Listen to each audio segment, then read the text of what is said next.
Hi everyone. In today's video, I'll be going over Lab 11, Variable Substrate Stiffness and Cell Behavior. So as always, take some time to read the pre-lab reading.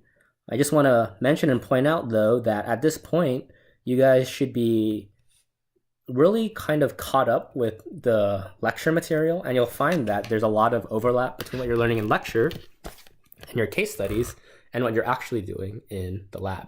So that's pretty cool.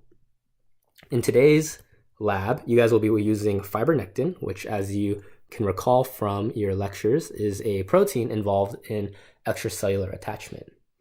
And so one of the things I want you guys to think about, though, is that in the body, all right, so here, ECM is this really random sort of mixture of like polysaccharides and then different proteins.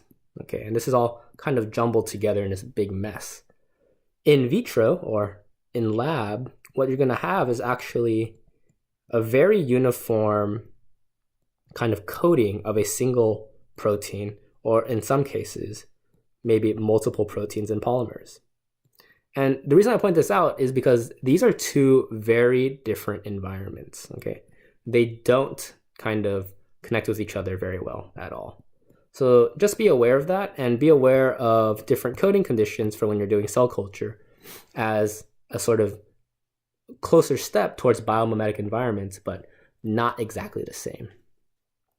Anyways, the reason why we're using fibronectin in this lab actually is because PDMS is not very quote unquote sticky to cells. So that is why we're using PDMS as a method to coat it.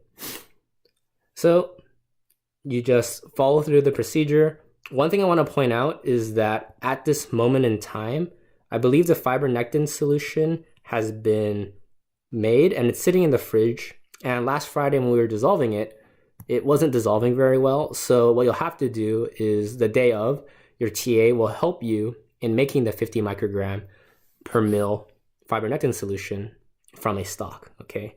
So this step may not be as simple as just taking 150, okay? So see your TA. For this part, again, as always, we're using PBS as a rinsing solution and seeding cells in your wells that you've coated. And that's it, really. So sorry about the sniffliness and the late timing of this video. If you are watching this on Mother's Day, make sure to wish your mom a happy Mother's Day. That's actually why this is kind of late. All right, I'll see you guys next time.